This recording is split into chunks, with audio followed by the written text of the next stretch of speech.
Kelihatan? Hah? Enggak, saya teralang. Enggak.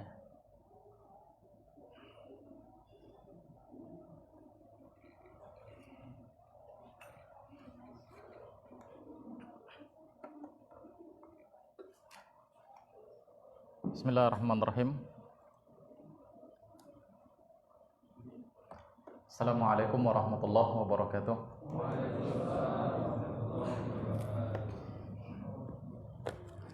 Innal hamdalillah nahmaduhu wa nasta'inuhu wa nastaghfiruh wa na'udzu billahi min shururi anfusina wa sayyiati a'malina. Man yahdihillahu fala mudilla lahu wa man yudlil fala hadiyalah. Asyhadu an la ilaha illallah wahdahu la syarika lahu wa asyhadu anna Muhammadan abduhu wa rasuluh. Faqala jalla wa ala ya ayyuhalladzina amanu taqullaha haqqa tuqatih wa la tamutunna illa wa antum muslimun. Ya ayuhan nasu taqu rabbakum alladhi khalaqakum min nafsin wahidah wa khalaqa minha zawjaha wa batha minhuma rijalan katsiran wa nisaa'a wattaqullaha alladhi tasaaluna bihi wal arham innallaha kana 'alaikum raqiba. Ya ayyuhalladzina amanu taqullaha wa qulu qawlan sadida yuslih lakum a'malakum wa yaghfir lakum dhunubakum wa man yuti'illaha wa rasulahu faqad faza fawzan 'azima. Amma ba'd, fa inna asdaqal hadithi kitabullah wa inna afdalal hadi hadi Muhammad sallallahu alaihi wasallam wa syarrul umuri muhdatsatuha fa inna kulla muhdatsatin bid'ah wa kulla bid'atin dhalalah wa kulla dhalalatin finnar. Ikhwani fid din wa akhwati fillah rahimani wa rahimakumullah. Kita melanjutkan pembahasan kitab Al-Wajiz fi Fiqhis Sunnah wal Kitabil Aziz. Di pertemuan yang lalu kita bahas tentang Sunanul Fitrah, ya, tentang sunnah-sunnah fitrah. Dan terakhir pembahasannya sampai i'fa'ul lihyah, menjaga jenggot, memelihara jenggot. Artinya tidak mencukur jenggot jika dia sudah tumbuh. Ya, jika dia sudah tumbuh. Perintah di sini larangan di sini adalah larangan memotong jenggot jika dia tumbuh. Bukan perintah untuk memanjangkan jenggot. Kalau jenggot antum belum panjang, ya sudah, biarkan saja. Tapi tatkala dia sudah tumbuh, maka jangan dipotong. Nah, ini deh ikhwan fillah rahimani wa rahimakumullah. Baik. Yang berikutnya ikhwan fillah, ya masih yang berkaitan dengan sunanul fitrah, as-siwak. Yang berikutnya adalah as-siwak, ya, yaitu membersihkan gigi dengan kayu siwak. Sebagaimana kata Nabi sallallahu alaihi wasallam, Nabi mengatakan laula an asyqa ala ummati la amartuhum bisiwakin inda kulli salah. Dalam riwayat yang lain inda kulli wudu. Nabi SAW mengatakan, kalaulah tidak memberatkan umatku, niscaya akan aku suruh mereka untuk bersiwak setiap kali melaksanakan sholat. Dalam riwayat yang lain disebutkan setiap kali tatkala mau mengambil air wudu. Ya, maka siwak ini merupakan sunanul fitrah. Ya, dan seorang muslim itu harus memiliki ciri ini, yaitu dia menjaga kebersihan mulutnya. Ya, menjaga kebersihan mulutnya dengan cara bersiwak. Dan ikhwani fillah rahimani wa rahimakumullah, perlu antum ketahui di sini ada perbedaan antara siwak dengan gosok gigi. Meskipun kedua-duanya sama-sama membersihkan gigi. Kalau siwak, antum menggosok gigi atau membersihkan gigi itu dengan kayu siwak. Adapun gosok gigi, antum bersihkan gigi itu dengan sikat gigi, dengan odol. Ya. Persamaannya sama-sama membersihkan gigi. Khonafidin rahimani wa rahimakumullah. Namun perbedaannya apa? Perbedaannya siwak lebih afdal daripada sikat gigi biasa. Siwak lebih afdal. Di mana afdalnya? Nabi SAW mengatakan ini adalah sunnah. Ini adalah sunnah. Nabi SAW mengatakan, laula an asyqa ala ummati la amartuhum bisiwakin inda kulli shalah. Kalaulah tidak memberatkan umatku, niscaya akan aku suruh mereka untuk bersiwak setiap kali salat. Maka ini sunnah, khonafidin rahimani wa rahimakumullah. Adapun sikat gigi, ini tidak termasuk sunnah. Antum bisa enggak membersihkan gigi tanpa sikat gigi? Dengan cara yang lain? Bisa enggak? Bisa dengan kumur-kumur, apalagi sekarang pakai ada obat kumur. Ya, yang bisa membersihkan gigi misalnya, atau membersihkan bau mulut, atau antum datang ke dokter gigi untuk membersihkan gigi. Ya, namun juga salah satu caranya adalah dengan cara mensikat gigi. Khonafidin rahimani wa rahimakumullah. Ya. Maka khonafidin di sini letak perbedaannya. Gosok gigi, antum dapat pahala di sini. Pahala menjaga kebersihan. Bersiwak juga antum mendapatkan pahala di sini. Pahala menjaga kebersihan. Tapi khonafidin rahimani wa rahimakumullah, siwak ini merupakan sunnah Nabi sallallahu alaihi wasallam. Ya, yang berbeda dengan sikat gigi, tidak bisa disamakan. Ya, tidak bisa disamakan. Makanya khonafidin, makanya Nabi mengatakan, kalaulah tidak memberatkan umatku, niscaya akan aku suruh mereka untuk bersiwak setiap kali mau salat. Antum bisa enggak gosok gigi mau salat? Orang sudah iqamah, Allahu akbar, antum ambil sikat gigi, kemudian gosok gigi waktu saf di sini, kemudian antum sikat gigi. Bisa enggak? Enggak bisa. Tapi antum bersiwak bisa. Orang sudah qomat, antum berada di saf, kemudian antum ambil siwak antum, kemudian antum bersiwak, setelah itu antum masukkan lagi, kemudian antum salat. Ini dia khonafidin rahimani wa rahimakumullah. Maka dua hal ini tidak bisa disamakan meskipun dia ada kesamaan. Sama-sama membersihkan gigi. Nah, ini khonafidin rahimani wa rahimakumullah. Maka siwak lebih afdal. Kalau antum bisa bersiwak, maka bersiwak. Ya, kalau tidak bisa, ya tidak ada, sulit antum mencari kayu siwak, ya sudah, sikat gigilah dengan bersihkan gigi antum dengan sikat gigi. Nah, ini khonafidin rahimani wa rahimakumullah. Baik. Syekh Dr. Abdul Azim Badawi mengatakan, as-siwak mustahabbun fi kulli halin wa yata'akkad istihbabuhu. Siwak ini disunnahkan dalam setiap kondisi, dalam setiap waktu, dalam setiap hal. Ya. Kapan saja antum ingin bersiwak, maka hukumnya sunnah. Kapan saja. Jam pagi antum bangun, kemudian antum siwak, antum dapat pahala di sini. Jam 8 antum pengen siwak lagi, antum dapat pahala. Jam 11 antum mau siwak lagi, antum dapat pahala. Jadi kapan saja antum bersiwak, antum dapat pahala di sini khonafidin, karena hukumnya sunnah. Wa yata'akkad istihbabuhu. Dan sunnahnya semakin ditekankan dalam beberapa waktu berikut. Artinya tatkala kita mendapati waktu berikut ini lebih ditekankan lagi untuk bersiwak. Ya, lebih ditekankan lagi untuk bersiwak. Yang pertama, ikhwan fillah, inda kullil wudu atau inda kulli salat. Sebagaimana hadis Nabi yang sudah kita bacakan tadi. Setiap kali antum mau berwudu dan setiap kali antum mau salat, ini lebih ditekankan lagi sunnahnya. Nabi SAW mengatakan, laula an asyqa ala ummati la amartuhum bisiwak ma'al wudu. Ya, au inda kulli wudu. Ya. Demikian juga laula an asyqa ala ummati la amartum bisiwak inda kulli salah. Kalaulah tidak memberatkan umatku, niscaya akan aku suruh mereka untuk bersiwak setiap kali mau wudu atau setiap kali mau salat. Jadi masya Allah, khonafidin, berapa kali antum salat wajib dalam satu hari? 5 kali antum salat wajib. Dalam 5 kali ini antum berapa kali bersiwak? Berapa kali bersiwak? 10 kali. Setiap kali mau salat antum berwudu, antum bersiwak. Kemudian masuk ke dalam salat jamaah, ketika iqamah mau dikumandangkan antum bersiwak. Ya, atau sebelum iqamah antum bersiwak. Jadi Masya Allah 10 kali. Itu dalam masalah sholat saja. Belum lagi tatkala antum bangun dari tidur, antum bersiwak. Jadi Masya Allah ikhwan fillah, berapa banyak seorang muslim bisa bersiwak dalam satu hari? Sangat banyak sekali. Ini untuk menjaga kebersihan mulut mereka. Dan berapa banyak pahala yang bisa kita dapatkan ikhwan fillah rahimani wa rahimakumullah. Ya, ini yang pertama. Yang kedua, inda qiraatil Quran. Yang kedua, bersiwak lebih ditekankan lagi tatkala antum mau baca Quran. Ketika antum mau baca Al-Quran, ya, kapan saja, termasuk dalam masalah sholat. Antum dalam sholat baca Quran enggak?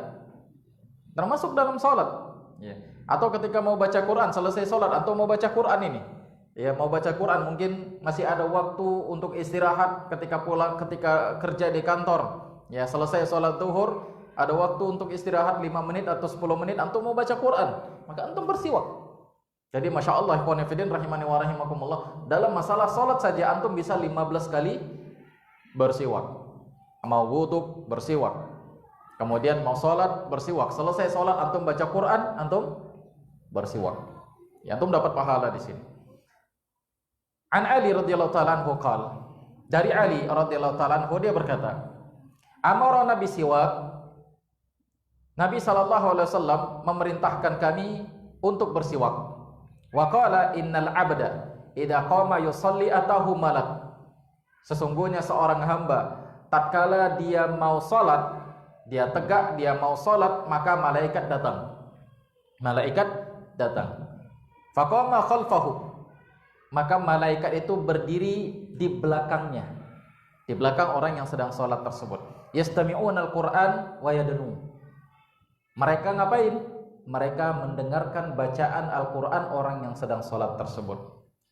Dia datang di belakang kita sambil mendengarkan bacaan Quran yang kita baca tatkala dalam sholat, wayadanu, dan dia terus mendekat, terus mendekat, terus mendekat kepada orang yang sedang sholat.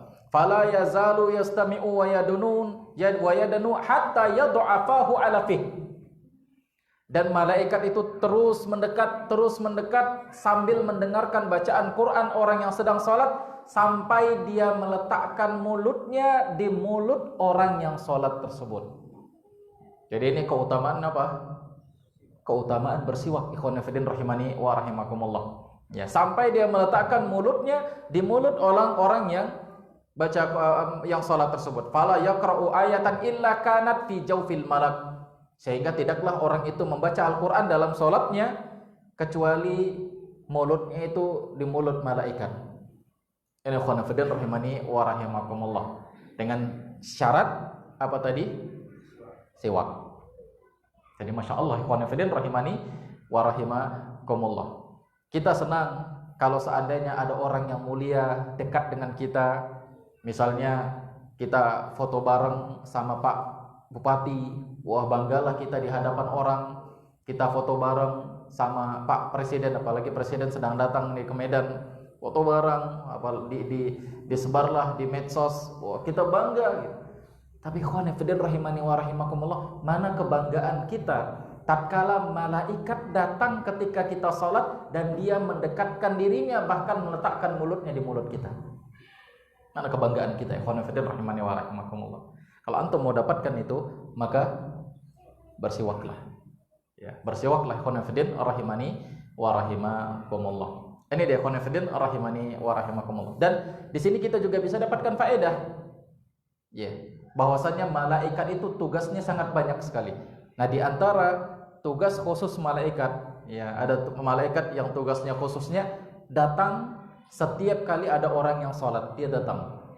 Setiap kali ada orang yang sholat, dia datang dan dia mendekatkan dirinya kepada orang yang sholat, mendengarkan bacaan Quran mereka dan bahkan meletakkan mulutnya di mulut orang yang membaca Al-Quran tersebut. Ini salah satu dari tugas malaikat. Ya, malaikat secara umum, ikhwan fillah rahimani wa rahimakumullah. Karena banyak sekali malaikat. Ada malaikat yang tugasnya memikul arasy. Ada malaikat yang tugasnya dia datang setiap kali ada majelis ilmu. Ada malaikat yang tugasnya setiap Jumat dia berdiri di pintu masjid untuk mencatat siapa yang pertama kali datang. Ada tugas malaikat itu untuk menyampaikan wahyu dan macam-macam ikhwan fillah rahimani wa rahimakumullah. Nah, demikian ini tempat atau waktu yang kita ditekankan untuk bersiwak. Ya, kita ditekankan untuk bersiwak. Kemudian yang keempat, yang ketiga, inda dukhulil bait. Ketika mau masuk ke dalam rumah, mau pulang ini. Khonafidin rahimani wa rahimakumullah. Seorang wanita, seorang perempuan atau seorang istri diharapkan tatkala suaminya pulang ke rumahnya, maka istri itu dalam kondisi apa? Dalam kondisi bersih, dalam kondisi wangi, kan begitu. Karena seorang pria, seorang laki-laki, seorang suami ketika di luar rumah dia melihat begitu banyak perempuan-perempuan yang seliweran di jalan, perempuan-perempuan yang cantik. Jadi kalau seandainya suami istrinya nggak wangi-wangi di rumah, ya nggak rapi, nggak kelihatan menarik, ya khawatir nanti ikhwan fillah, ya si suami akan melirik wanita yang lain. Oleh karena itu bersihkan diri wanita tersebut. Maka demikian juga seorang wanita. Jangan kita aja yang mau enak, wanita juga mau enak. Ya, ketika antum pulang ke rumah, maka antum bersihkan diri antum, terutama bersiwak. Karena kalau antum berada di luar rumah, antum biasanya makan apa saja yang antum makan. Itu dia khonafidin rahimani wa rahimakumullah. Maka akan keluarlah semua aroma-aroma yang ada di dalam mulut ketika antum pulang ke rumah. Oleh karena itu bersihkan juga mulut antum untuk istri antum, untuk keluarga antum. Anil Mikdam bin Shuraih an abihi qala sa'altu Aisyah qultu. Mikdam bin Shuraih dari bapaknya, dia pernah bertanya kepada Aisyah radhiyallahu taala anha. Dia katakan, bi ayyi syai'in kana yabda'u an-nabi sallallahu alaihi wasallam idza dakhala baitahu. Wahai Aisyah, apa yang pertama sekali dilakukan oleh Nabi sallallahu alaihi wasallam ketika beliau mau masuk ke dalam rumahmu? Qalat bisiwak. Aisyah mengatakan yang pertama sekali dilakukan oleh Nabi sallallahu alaihi wasallam kalau dia mau masuk ke rumah itu siwak. Ini khonafidin rahimani wa rahimakumullah. Ya. Makanya ada perbedaan antara siwak dengan gosok gigi. Antum bisa nggak mau pulang ke rumah gosok gigi dulu?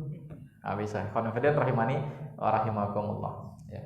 Makanya kalau bisa, kalau ahsannya kalau antum bisa beli siwak, ada yang jual siwak, ya antum beli. Ya ini sunnah khonafidin rahimani wa rahimakumullah.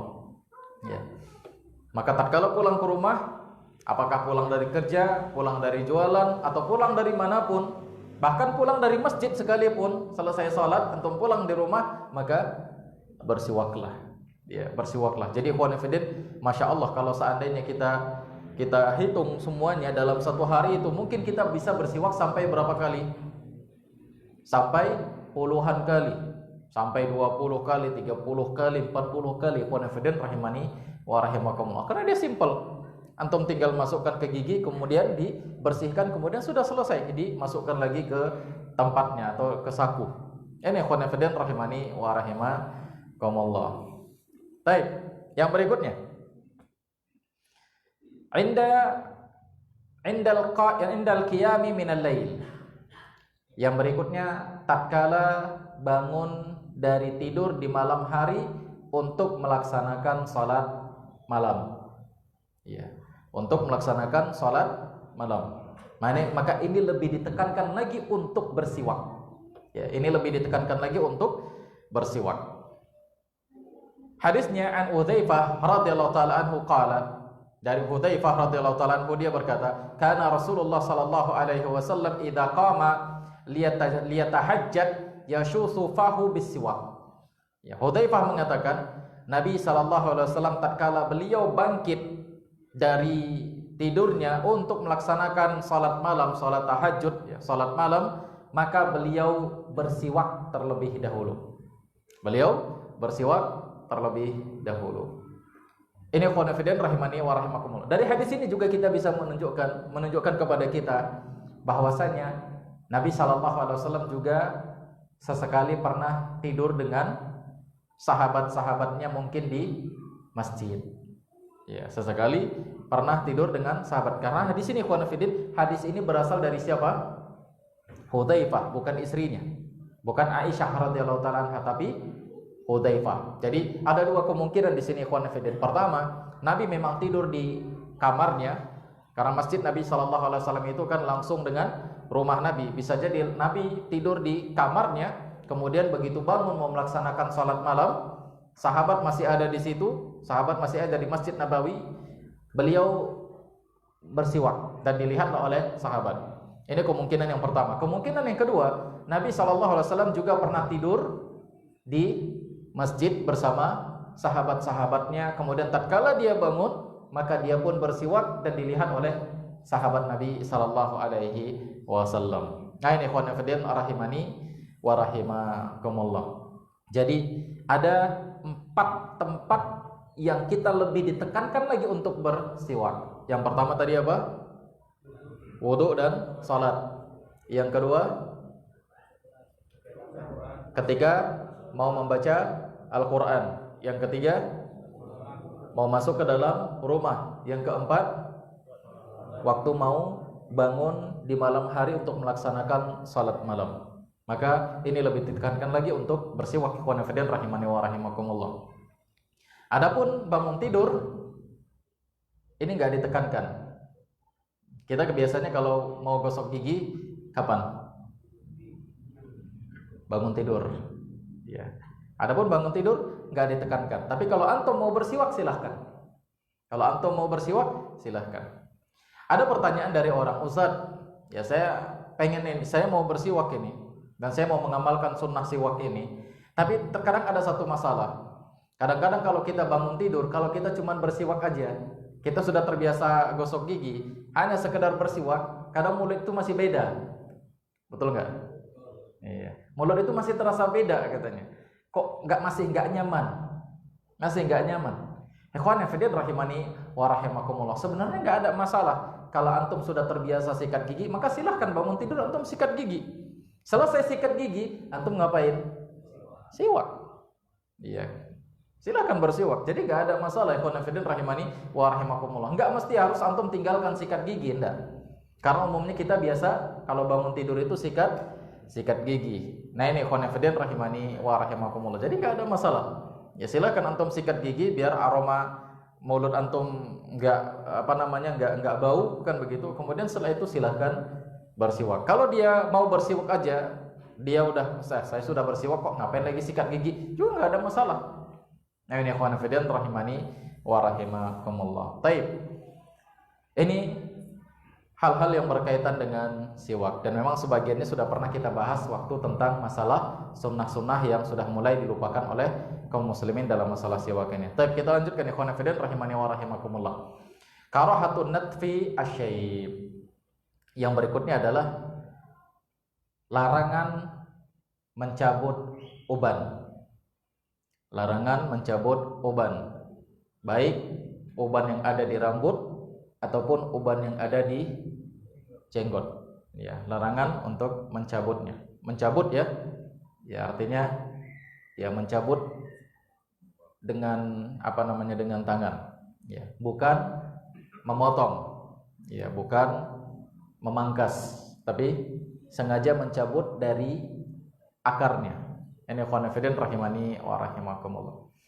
Hadisnya dari Amr bin Syu'aib, dari bapaknya Syu'aib, dari kakeknya. Qala Rasulullah sallallahu alaihi wasallam, Nabi sallallahu alaihi wasallam mengatakan, la tantifu asyaiba. Jangan kalian cabut uban kalian. Jangan kalian cabut uban kalian.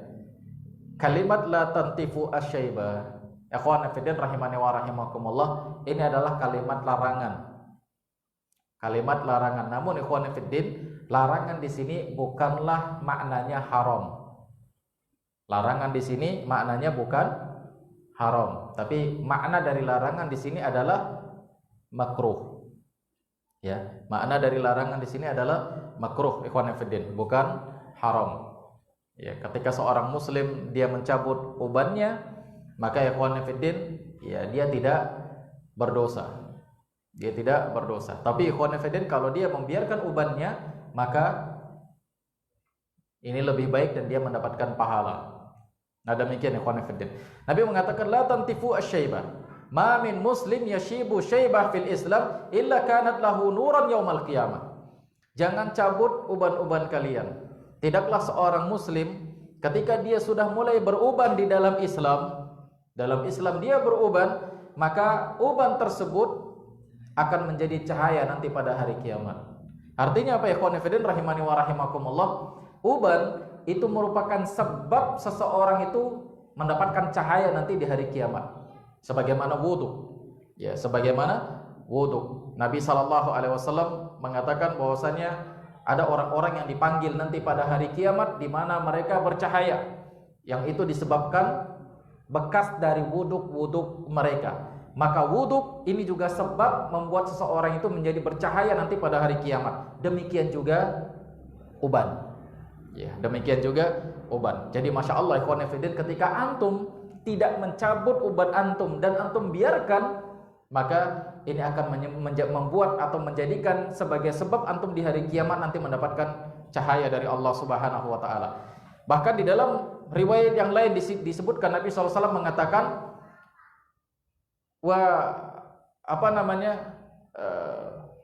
huttat lahu khati'atahu atau kama qala Nabi sallallahu alaihi wasallam, dihapuskan untuknya kesalahan-kesalahannya. Ketika ubannya sudah mulai tumbuh dan dia biarkan, tidak dia cabut, maka setiap kali uban itu masih ada di kepalanya, maka setiap kesalahan-kesalahan dia akan dihapuskan oleh Allah Subhanahu wa taala. Jadi masya Allah, ikhwan fillah, kesalahan di sini maksudnya dosa. Dosa yang dimaksudnya dosa apa? Dosa kecil, ya, bukan dosa besar. Jadi ikhwan fillah, uban yang ada di tubuh kita juga bisa menghapuskan dosa. Masya Allah, ikhwan fillah rahimani wa rahimakumullah. Ini enggak ada di agama-agama yang lain. Ya, enggak ada di agama Nasrani, enggak ada di agama Yahudi. Ya, tapi adanya di mana?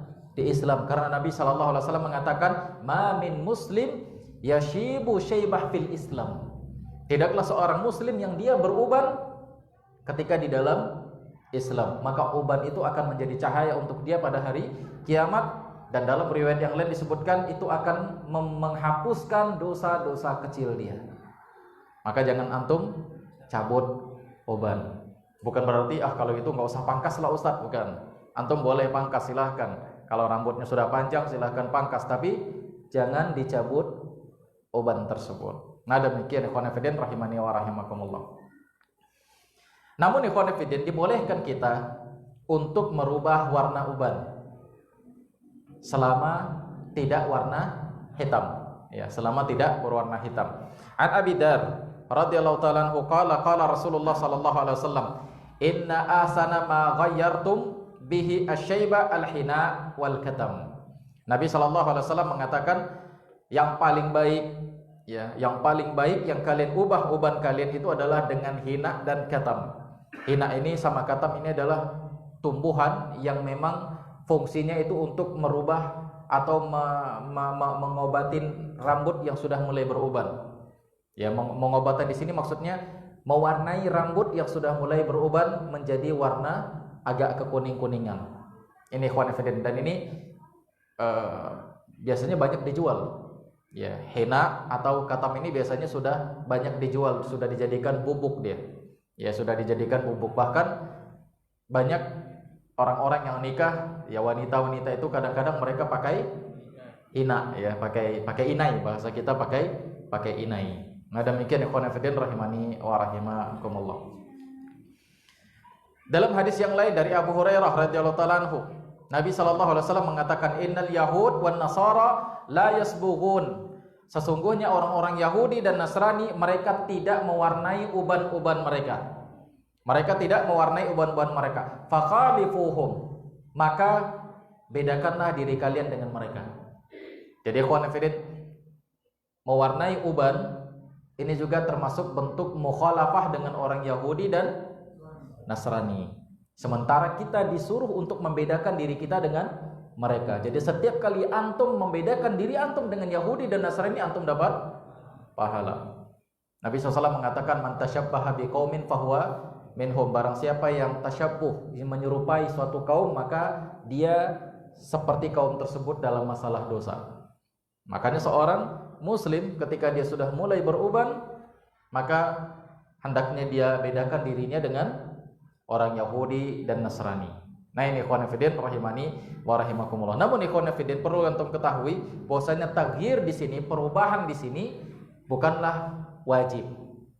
Tapi merubah di sini hukumnya apa? Sunnah.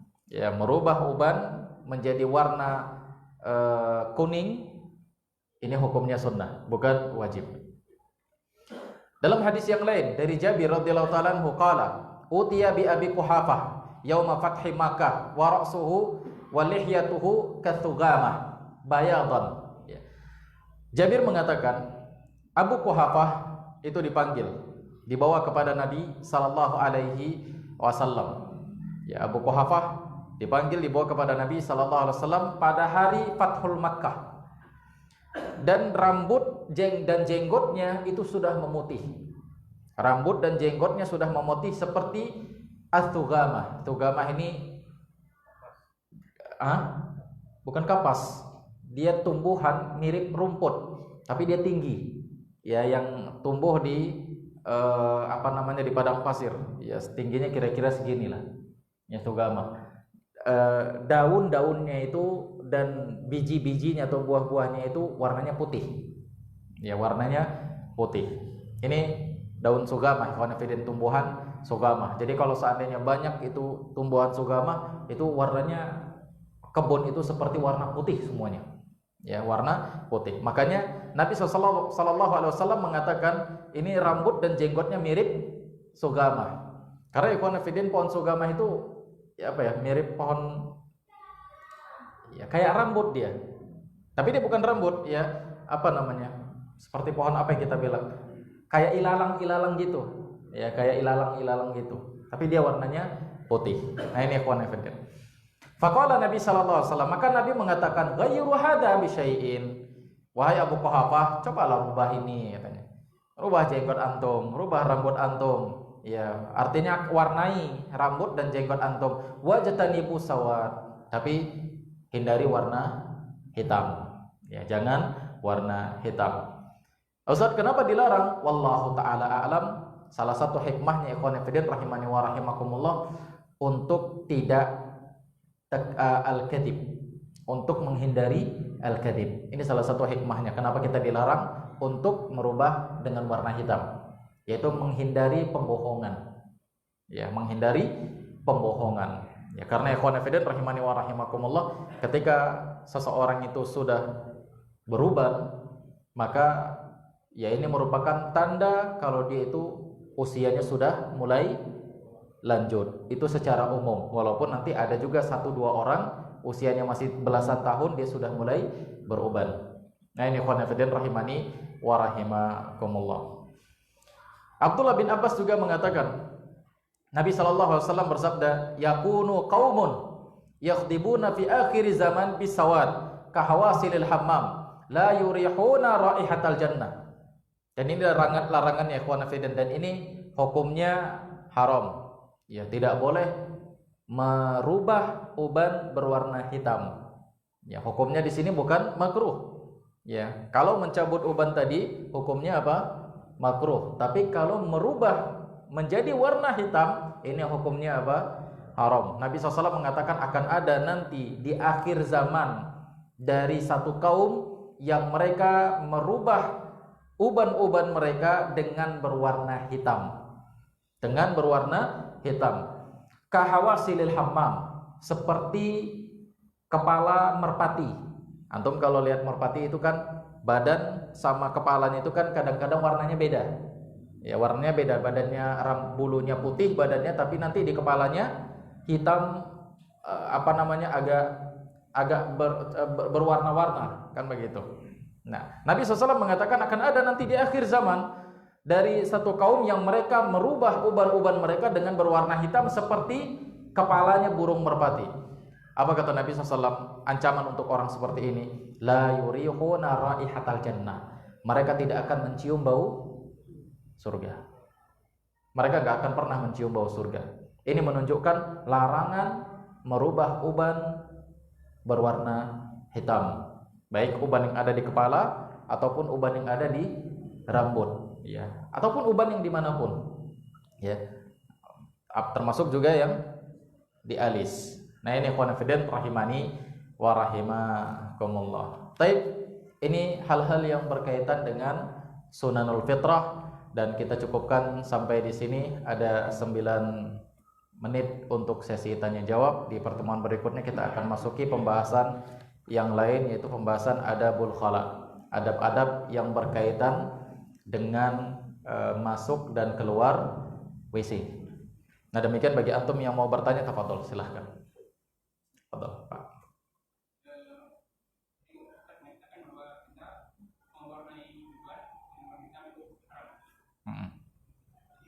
Kalau umpamanya dengan nutrisi vitamin untuk menjadi obat tidak cepat tumbuh, Gimana? Makan nutrisi atau vitamin biar uban cepat tumbuh? biar ubannya hilang. Oh, biar ubannya hilang. Baik, ikhwan fillah rahimani wa rahimakumullah. Yang dilarang di sini adalah mewarnai. Mewarnai yang dia dari luar, bukan dari dalam. Dia dari luar, ikhwan fillah rahimani wa rahimakumullah. Inilah yang dilarang. Tapi kalau memakan sesuatu sehingga uban lama rambut lama memutih dan yang lainnya, wallahu taala alam, ini enggak dilarang. Ya, ini tidak terlarang. Namun ikhwan fillah, antum enggak akan dapat keutamaan di sini. Keutamaannya apa tadi? Cahaya di surga. Ya, jadi ya kalau antum mau mendapatkan keutamaan ini, ya alami saja. Ya, alami. Tapi kalau antum mau makan makanan nutrisi tertentu, vitamin tertentu untuk menghambat pertumbuhan uban, ya wallahu alam enggak ada masalah. Ya, yang dilarang di sini adalah mewarnai dari luar. Nah demikian, wallahu taala alam. Bapak ini dulu. Anak bertanya, Mas, di balik siwak tadi, selain mereka mendekatkan mulutnya ke mulut pembaca Al-Quran, apakah ada hikmah-hikmah yang lain? Ikhwan fillah rahimani wa rahimakumullah, banyak sebenarnya hikmah-hikmah yang lain yang bisa kita ketahui dari siwak tersebut. Pertama, ikhwan fillah, tentu ini sunnah. Ini hikmah yang pertama, beda dengan sikat gigi. Ya, setiap kali kita bersiwak maka kita dapat pahala. Pahalanya double. Pahala membersihkan gigi dan pahala sunnahnya. Beda dengan sikat gigi. Hikmah yang kedua juga apa? Untuk membuat wangi mulut kita, untuk membuat harum mulut kita. Ikhwan fillah rahimani wa rahimakumullah, karena seorang muslim itu dianjurkan untuk bersih, dan ya bersih termasuk juga ya tidak bau, termasuk juga perempuan. Ya mereka bukan berarti kalau mereka dilarang pakai minyak wangi, bukan berarti mereka bau-bau. Ya, bukan berarti perempuan itu bau-bau. Ikhwan fillah rahimani wa rahimakumullah. Ya. Hikmah yang ketiga seperti yang disebutkan tadi, Nabi SAW mengatakan malaikat masuk ke dalam mulut malaikat itu meletakkan di mulut orang yang membaca Al-Quran. Ya, mungkin hikmah-hikmah yang lainnya antum mungkin lebih tahu, wallahu taala a'lam. Tapi ini yang bisa kita ketahui, hikmah tentang masalah siwak, wallahu taala a'lam. Nah, betul. Mengelabui musuh, bolehkah kita mengecat rambut kita? Mengecat rambut. Ngecat dengan apa ini? Warna hitam, maksudnya biar gak nampak tua gitu. Nggak boleh, larangannya ini nggak ada pengkhususan. Wah, kalau perang boleh warna hitam, enggak. Larangannya baku sampai hari kiamat. Ya, larangannya baku sampai hari kiamat. Jadi tetap kalau mau dirubah, ya dirubahlah dengan warna yang lain, ya warna hinai, ya warna hinai. Ustaz, kita kembangkan pertanyaannya. Ustaz, boleh nggak diwarnai dengan warna merah, kuning, hijau, biru, merah muda? Ya boleh nggak? Ikhwan fillah rahimani wa rahimakumullah. Pertama, Nabi SAW mengatakan, ubahlah rambut atau uban kalian selain berwarna hitam. Nah dari sini ikhwan fillah, yang dilarang itu adalah warna hitam. Ya, yang dilarang adalah warna hitam. Namun ikhwan fillah, kita juga perlu tahu urufnya manusia. adatnya manusia. Ya, karena ikhwan fillah, ketika di sebuah tempat ada orang yang mewarnai rambutnya dengan warna biru, merah, hijau, kuning, kelabu, merah muda dan biru. Dia rubah dengan seperti itu.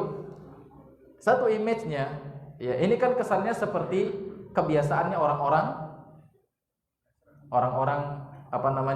kufar yang mereka merubah-rubah warna-warna rambut mereka dengan warna-warna yang aneh-aneh. Dan Nabi SAW melarang kita untuk bertasyabuh dengan mereka. Makanya ikhwan fillah, maka dilihatlah urufnya kaum muslimin. Nabi menyuruh mereka merubah dengan daun inai yang alami, yang dia berwarna kuning. Maka rubahlah dengan itu, ikhwan fillah rahimani wa rahimakumullah. Jangan antum cat dengan warna hijau. Coba bayangkan kajian salaf di Masjid Al-Fat, jenggotnya belang-belang semuanya. Ini ikhwan fillah rahimani wa rahimakumullah. Wallahu taala a'lam. Naam. Tadi kan ceritanya masalah vitamin tadi, Ustaz. Sekali kan vitamin itu berbentuk cairan, Ustaz. Ya dimasuk ke rambut sampai jadi warna hitam. Boleh kan? Ah, boleh. Ya, nggak boleh.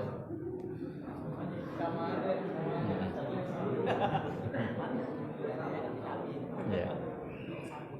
Mau namanya vitamin, mau namanya nutrisi, ya kalau dia dirubah di luar maka itu tidak boleh. Ya, wallahu taala alam. Nah, betul.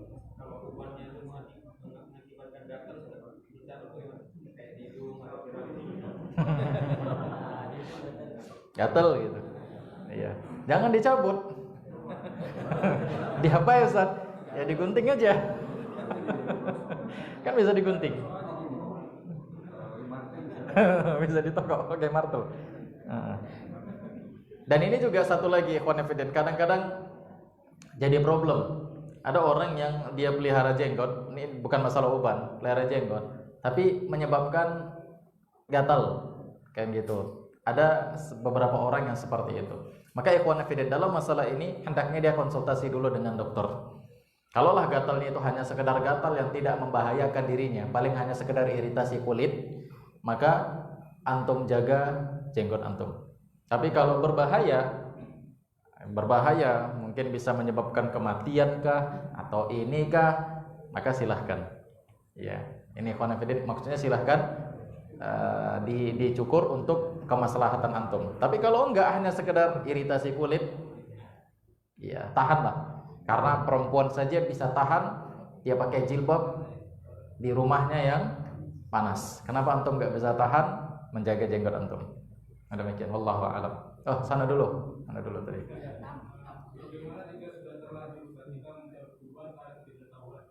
Ya nggak apa-apa, kalau nggak tahu nggak apa-apa. Kalau nggak tahu nggak apa-apa. Wallahu a'lam. Terakhir. Jenggotnya kan merah, mau dihitamin. Jenggotnya merah mau dihitamin. Dihitamin pakai apa? Nggak boleh. Ya. Biarkan aja. Ditipek. Ya biarkan aja, merah ini kan kita keluar kena matahari, kena apa, ya biarkan saja alami. Ya, biarkan saja alami. Ada demikian. Wallahu taala alam. Kita cukupkan kajian kita pada malam hari ini, mudah-mudahan bermanfaat. Aku qouli hadza wa astaghfirullah li wa lakum wa li sa'iril muslimin innahu huwal ghafurur rahim. Subhanakallahumma bihamdik asyhadu an la ilaha illa anta astaghfiruka wa atubu ilaik. Assalamualaikum warahmatullahi wabarakatuh.